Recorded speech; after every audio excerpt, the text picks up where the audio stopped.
أعوذ بالله من الشيطان الرجيم بسم الله الرحمن الرحيم لا تحسبن الذين يفرحون بما أتوا ويحبون أن يحمدوا بما لم يفعلوا فلا تحسبنهم بمفازة من العذاب ولهم عذاب أليم ولله ملك السماوات والأرض والله على كل شيء قدير. درس کې به ان شاء الله العزیز سورۃ ال عمران پارہ نمبر 4 رکوع نمبر 19 آیات نمبر 188 189 دو آیاتونه چې نو هغه به ویل کېږي. اوس د آیات کې الله جل جلاله فرمایي لا تحسبن الذين يفرحون بما اتوا، تو هیڅ کله خیال مکو پای کسانو باندې یفرحون چې هغه خوشحالیږي بما پاغه سا اتو چې هغه کوي ويحبون ان يحمدوا بما لم يفعلوا، او خوخی چې دا غوي تعریف وکړي شي پاغه سبانه کم چې هغه نه وی کړي. نو وز دا آیات متعلق نو هغه تفسیر خازن کې لیکلي دي او دا آیات نو داغه د منافقانو مبارک نازل شوی دی. کله چې حضور علیه الصلاۃ والسلام د جهاد حکم وکړلو نو دا منافقانو بزان له باندې جوړې کولې دوه دغه جهاد نه چنه نو هغه پاتې شولو. بیا چې کله رسول الله صلی الله علیه وسلم چنه نو واپس رالو نو دوه نبی علیہ الصلوۃ والسلام تراله او د دروغ قسمونه به خوړل، زمونږ دا مجبوری وا زمونږ دا کارو زمونږ دیو جن چې نو هغه پاتې شویو. نو الله جل جلاله وی په دې کسانو باندې تاسو نه هغه خیال مکوئ، یعنی دې کسان چې نه هغه کامیابی د نشي منتله دي د الله د عذاب نه خلاصې نشي منتله وجه سو نو یو بدوی د دین د کار نه چې نه هغه پاتې شول. دویمو دا غې د پاتې کېدو سره سره دوبج نه دروغ ویلو د الله پیغمبر به د دوی هغه عذر قبول کړلو. نو چې کله به نبی رسول الله والسلام د دوی عذر قبول کړلو او وچ دا وګوره ډیر خلک د دوی نه هغه د قران قسم کوي خو قاعده دوی به مجبوری و عذر به ولو. نو دوه بیا په دې باندې خوشاله دل چې تعریف مهم وشولو خ ګمان را باندې هم کې دی شي او د خ ګمان سره چې نه هغه مونږ خو خکار نه کړه مونږ خو جانبوج کر قصدن چې نه هغه پاتې کېدل. نو الله جل جلاله تاسو په دې کسانو باندې خیال مکوئ، یعنی دې نه نو هغه دې باندې د خوشحالي کې نه چې دې دا کم کار سره نو هغه کړي نه او دغه شانت چې کم کار دی نه کړي پاغه باندې د دې تعریف وکړل شي. فلا تحسبنهم بمفازتين، تاسو ګمان مکوئ په دې باندې چې نو هغه د خلاصي من العذاب د عذاب نه، ځکه الله رب العزت چې نو هغه عالم الغیب والشهاده دی. الله رب العزت ته هر سچ نو هغه معلوم دی. نو الله ته د دې د منافقت د دې د مکر فریب دا هم الله پاک ته معلوم دی. وس الله رب العزت نو هغه په دغه مکر فریب دی بنی سي دی نو هغه پری دینه. نو دوه خبرې چې نو هغه یو ده، یو خو په خپل عمل باندې آسه هم مغرور کېدل نه دی بکر.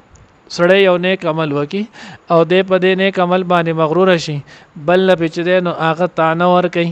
بل ته چې نو هغه په خبرې کوي. لکه مثال په تور کې دی وای ما زکات ورکو ته چې نو هغه زکات نه ورکي، زما چې نو تعریف وي زمونږ کوم او ته چې نو هغه موزنه کې وګوره بدبخت هیڅ پیرای. نو الله وی په دې عمل هم انسان نیولې کیږي، ځکه د هر انسان د الله سره چې نو هغه معامله ده دیو چې نو هغه د الله پاک سره چې نو هغه به د معامله خود الله سره ده. الله رب العزت چې نو هغه هر انسان ته ګوري، شاید چې الله رب العزت دغه ګناه چې نو هغه معاف کړي دغه انسان سره د عمل صالح چې نو هغه ونیسي. ځکه انسان په هغه عمل باندې خلاصيږي چې کم د او د مخلوق په منځ کې چې نو هغه وي. نو د او د مخلوق په منځ کې چې کم راځي هغه ته معاملات ویل کېږي او په دغه معاملات باندې انسان چې نو هغه د خلکو په نسبت باندې هم اعلی سره جوړې دي شي او د خلکو سره سره د الله په نسبت باندې هم اعلی سره جوړې دي شي. تبلیغی عالم جن هغه مجلس امیر مولانا صاحب چې نو هغه دامت برکاتهم العالیه د 2014 چې نو هغه جوړ کې داغه د خبره کړو د حضرت جی صاحب رحمت الله علیه چې نو هغه قول پیش کړو ملفوظ پیش کړو بیا حضرت جی صاحب مولانا یوسف جی صاحب رحمه الله چې نه هغه به فرمایلو هغه به وی چې ګوره چرته تاسو په خپل چلاو سلور میاشتو باندې مغرور نشئ چلاو سلور میاشتې چې نو هغه د خلاص نه دي دا خوستاو د الله معامله د تعالی الله د پاره خپل وخت نه تعالی دور درکړو تاسو ولا ګولو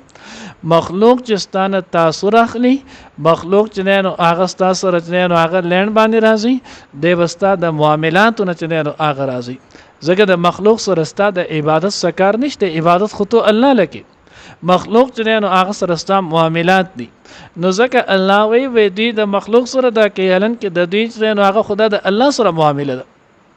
او الله رب العزت وی چې په دې دوکا په دې فریب په دې باندې سړی چې نو هغه د الله د عذاب نه خلاصې دي نشي ولهم عذاب الیم الله وی د دوی د پاره به عذاب وی دردناک داسې عذاب چې هغه چې نو هغه به انتها نه ظاهر خو دوی برابر ښکاري دنه بټول چې نو هغه عذاب زبولی لکه څنګه چې منافقو ظاهر باندې ایمان ظاهري او دنه پرړه کې کفر الله ولا عذاب تعین هم دسیو کو